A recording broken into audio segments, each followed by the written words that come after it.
Voilà, comme a dit le programme de la mission à Mokolo, mois le 21 mars 2021.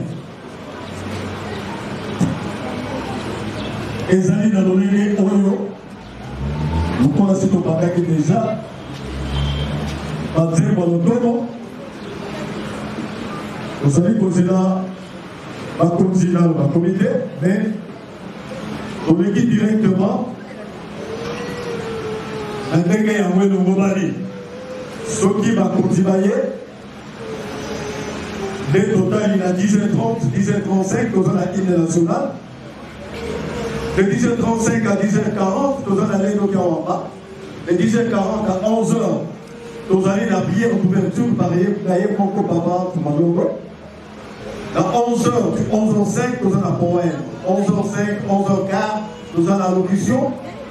On est collègue, d'ailleurs, mon papa président, il y a un comité 11h15, 11h25, nous avons la musique acoustique. 11h25 à 11h35, nous avons la chorale à ma maman sourde. 11h35 à 12h20, nous avons la prédication pour Toli. Et collègues, là, papa sourde de la Bisso, le téléviseur en chef, on va le maman. De 12h20 à 12h30, donc on présentait l'invité la mission. À 12h30, 35, donc on peut saluer le bas, là, inviter la mission Moko. 12h35 à 12h55, nous allons dans Maponza. De 12h55 à 13h, et qu'on a allé le bas protocole de la Souka. De 13h à 13h15, Kokoyoka, Papa Fumalongo, les Kapoko a pompé les bisons à Mokolo Mwanelo. Et ceux qui assistent dans les lomas de Apokanga, Mabonne. Quel bon Nicolo? Quel bon Quel bon Quel bon Nicolo? Quel bon Sikaesa Congo. Bisego, Bitondi, Mokile. Plus de ça.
Zulu,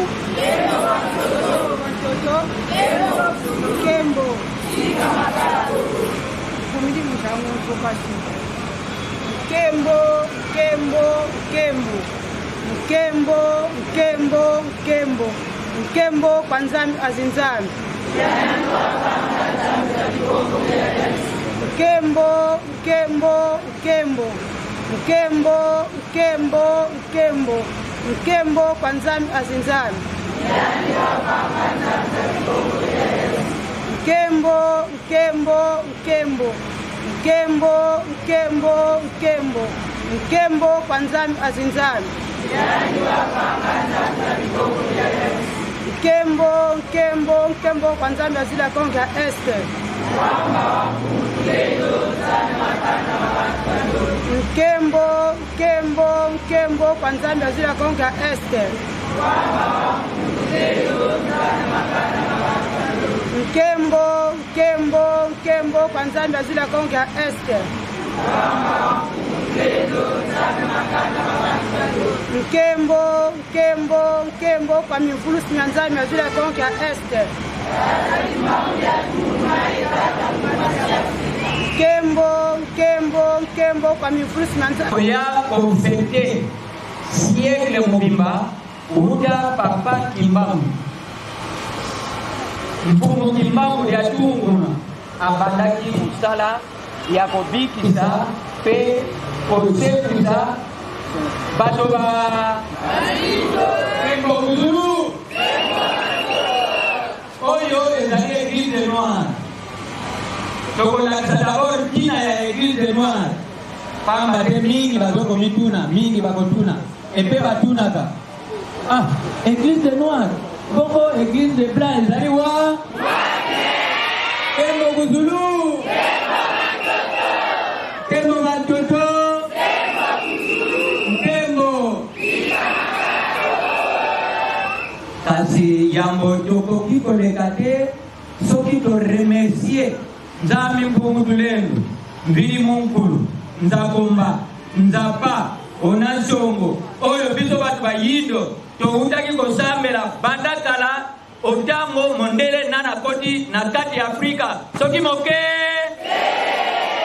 alors bangonde bakoko na biso basambelaki nzambe na biso Nzambi mpungu pe Nzambi mpungu azalaki pembeni na puisque mingi ti lelo bakanisaka soki ezala mwana Maria te biso nde toyebi Nzambe te nana kosi bino depuis 14e siècle tango mundele aye kokuta ete mutu mwindo ayebi Nkembo Zulu alors yambo toleka na toli wana esengeli to remercier po soki Nzambi mpungu apesa biso souffle vital te soki Nzambi mpungu apesa biso ngolu te elongo na tata Kimbangu oyo toyeli awa pe elongo na tata Mpari situkomba tata Mpari bamusu bato seki encore tokolakisa soki toye awa grâce à tata Mpari soki toye awa grâce à tata et puis soki mokili mobima bazoloba ke Kimbangu azali sauver mutu aye na likambo wana papa Mpari tanga bimi boloba lobi mutu mwinu nyonso ozala wapi yeba ete tata Kimbangu mobikisi ya kabila ya bato ba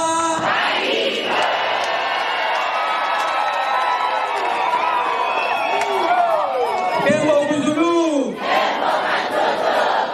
nakene na mangala Nkembo Likolo Nkembo se Nkembo na lolenge ya lingoma na biso tikete topesa ndonda na bakonzi na biso ya likolo tokene na biso diaka kokula Nkembo ndenge tolobi liboso toko présenter Église de Noir.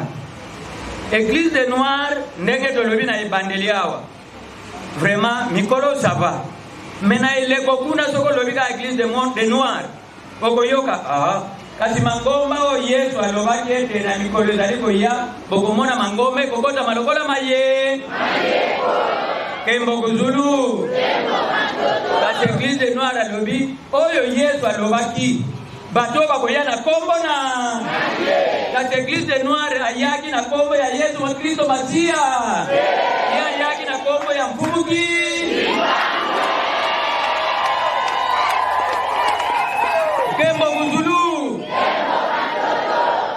Alors, na 14e siècle, pour y avoir l'église de Noir Oyo, na 14e siècle, tant Mundele azoko yako découvrir l'Afrique, ayeko puta ete mutu mwindu azoko zambela, e mutu azalaki kosakula makamanzambe, kongo na ye nkinu amubemba.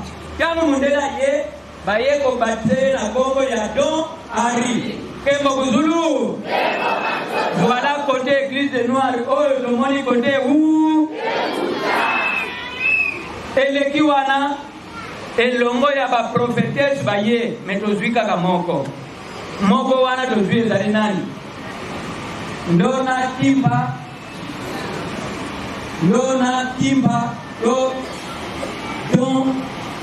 ndona Beatrice Kembo Kuzulu ndona kimba vita esipa o batumbaki le 2 juillet 1706 Kembo Kuzulu niende mutu ayekolaka jango Monseigneur Bernardo atumbie vive elongo na mwana na ye nde ye mutu ayeko prophétiser atanga ye na kei kasi oyo mwana na kena ya bozonga na kombo ya kimbabuli ya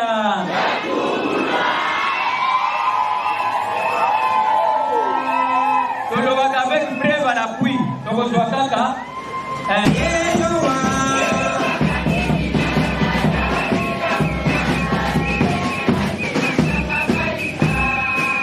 yeba mindele kuba windi vokanda dia ndombe dia tambwele mpulu subanza ye windi bantu bafuanga ye fululuka dia kama baba ye makoka delama kamwe o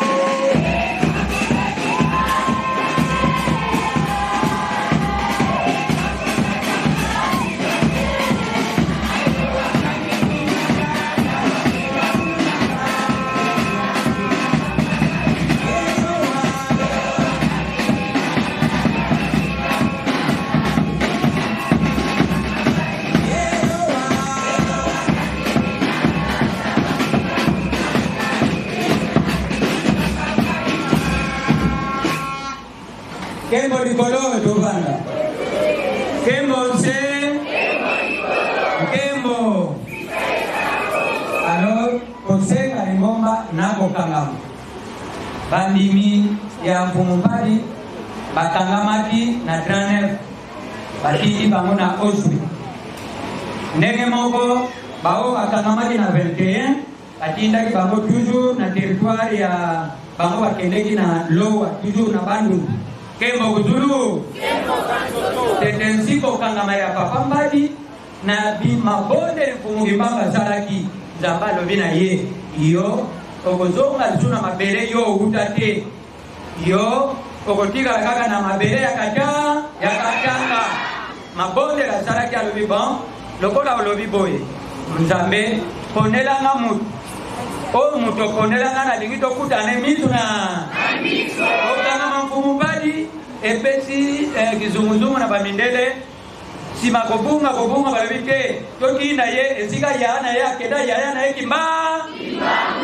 le 17 avril 1946 nde mokolo batindaki Mfumumbali epai ya mfumuki nde akekuna bavandi 5 ans 5 mois et 26 jours makambo bakangaki tokoloba yango na conclusion. Alors toye sikoyo na bililio bomoni babanderole banini toye sikoyo na 100 ans oyo kumugibamba salini ako kisi mawamunene za nini eza mwapasi lelo toye ko fêter le 18 mars mais kaka biso ba noir ba musu ba ko fêter la plupart le 6 avril Kembo Kuzulu biso ba noir bo yoka ezali na kobota mfumugimbangu pito pale na ekobanda ya musala mfumugimbangu pito pale me papa mbale alobi ngamu na vale na mfumugimbangu aloba na ngai ete musala na ya banda ya le 18 mars. Alors toujours dodo que ne pona témoignage papa toujours Gilles Chomel quand il a dit sur page 6 mundela alobi nini ko biso to lingala makamu mundele akomi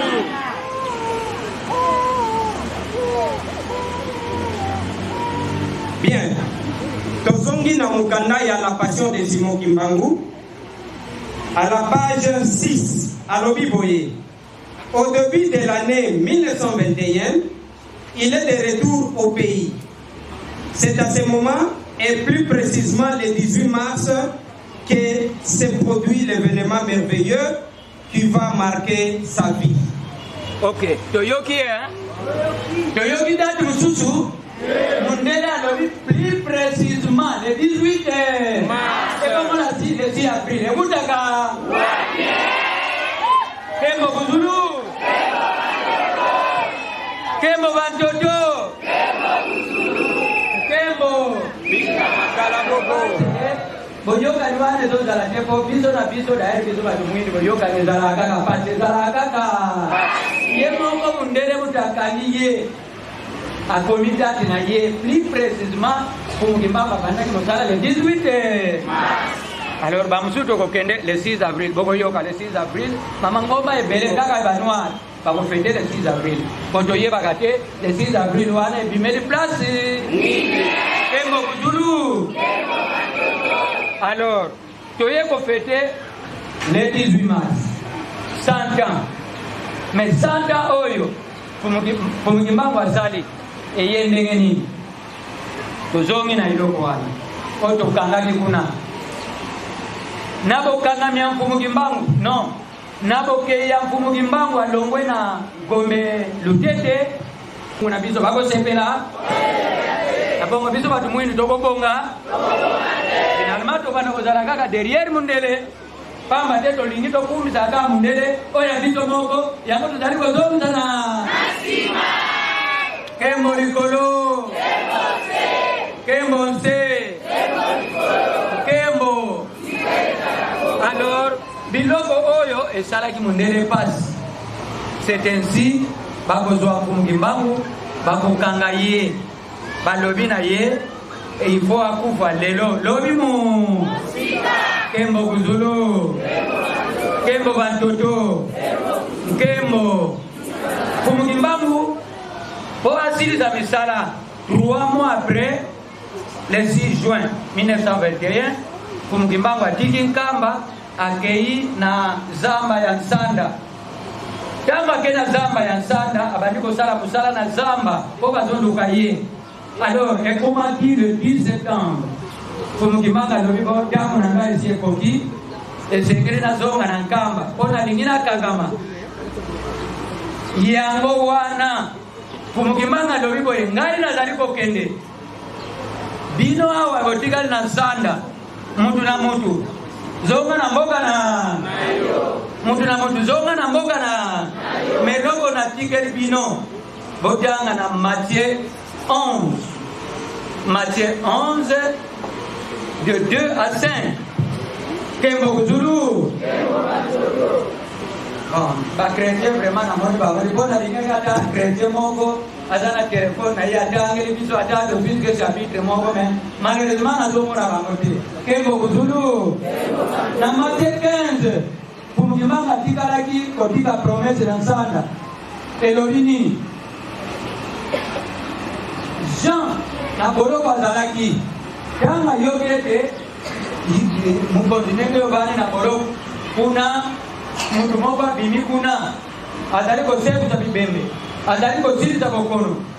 Alors toyebi te eske Mesia oyo batakolaka biso ye wana bongo Jean atindaki 2 disciples na ye bokende kotuna eske Mesia oyo biso tozelaka yo Kembo Kuzulu. Bati disciple le baye bazwaki taya kotuna Yesu ke alobi kovanda Yesu avandi si bango. Finalement batala boye koka abandi boya Yesu le alobi lève-toi bokolo apuo batala boye mutu akokufa azali koya Yesu azali nini asebusi Yesu azali nini batala boye mutu akokufa miso azali koya lera timé na mise malade apuo alobi na badisciple Jean ya Jean bokende oyebisa na mokonzi na bino makambo bino komo ye moko kuna na prison koyeba ngai nazali Alors, pour vous le 10 septembre, alors va que belé, miko zana va kopiwana. Pour être dans ma union. Alors va que belé, mais à conseil à pesa qui sont y'a d'aller coquer. Mais total en matière 11, de 2 à 5. Toli à pesa qui, à Ibaga, vous en bon le maison. Pour va candier le 15 octobre dans Tam. Aïe, Nambazamou. Pour le 15 octobre. Bateye na mai ya moto. Finalement, le voilà, pouvoir quitter le Sambi, ça y est, le 3 novembre. Kembo Zulu. Les Sika Bayeko Zamukano, pour Mugibango, il faut Kufa. Pour Mugibango, il faut Kembo Zulu. Maintenant, vous savez, la Yewana. Boyo. Puisque vous êtes au Kabula Yeba, tout va le vivre, tout va aller à Mera le vivre, Kimba m'a belé Meraï. Mais, qui va aller au Kolobaboy? Et ça, c'est biblique. Mutunio so oyo abotamina tatana mama. Akoki kozonga epa ya tatana musuni oyo. Siko koma yesu masia zonga na musuni oyo. Kuzi balobi musuni oyo. Ekokaka makabo ya likoloto kimoke. Kuruwe apama matoye kufi. Ekenseli apama kumona minse kufi. Bongo siko koma siko ekomi pona yesu akende nanzoto hoya abota. Permete oya abota minango. Omoni bilogo simoki manga linako yebza na mtu mwenda dogo tati sete lokuta munene lokuta mo munene Kembo Kuzulu Kembo Bantoto Mesira Keida me akufa lokola mtu nyonso akufa kwa jura saini asefi Kembo Kuzulu Koko yoka Elia ataraje eleve mele Elia ba eleva kiye akende kina likolode Tivo kolona ye kokaki akufi nesimake likolo. Musuni oyo isame ekokota na likolo. Kembo Kuzulu. Kembo Bantoto. Kembo. Mebo yoka. Toujours, toza toujours na zili sommet. Ende kota.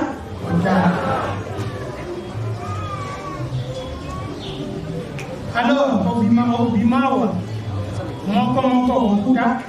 Un camion qui a transport Nissan.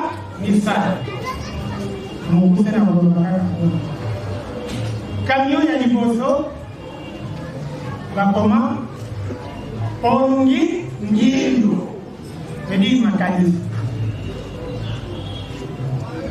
Camion mibale François Nsoti. Pongi na yebaki personnellement. Alaki motakibana, alaki sala na poste kamene. Ça fait des années. Donc, okuta camion misatu. Mais, okoponaka ka camion mo. Est-ce que okota na mutu ka oka pune pongini. Oyo okota na mutu ka oka pune François Sodi. Il y a mis ça, Émile Zola. Émile Zola peine à évacuer personnellement. Ma grand politicien y a rapport. D'ailleurs, Azaki, secrétaire général, il y a un père. Mais à Oumela Kimilité, à Dongoli, Bati, Rosé Alphonse, Kiki, Maki, Émile Zola, Azaki, assistant médical. Alors, le camion misatu na ponibino moko kona camion. Mais na limoni ba camion misatu. Mais na lobite ke kota na Emile Zola. Ou bien kota na Pongi Ngindu. Ou bien kota na François Sodi. Motem na yo esa.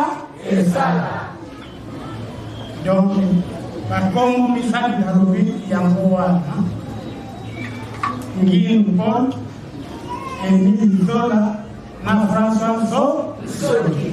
Alors yo poni na nanya Kembo Zulu Kembo Bantoto Kembo les moments n'étant pas à la prédication atei biso malamu namaloba kopesi ngai na Amukusa azalaki tolobaka yango Kembo Zulu, Kembo Bandodo, Kembo Bandodo, Kembo Zulu, Kembo Lika Makara. Atamuti.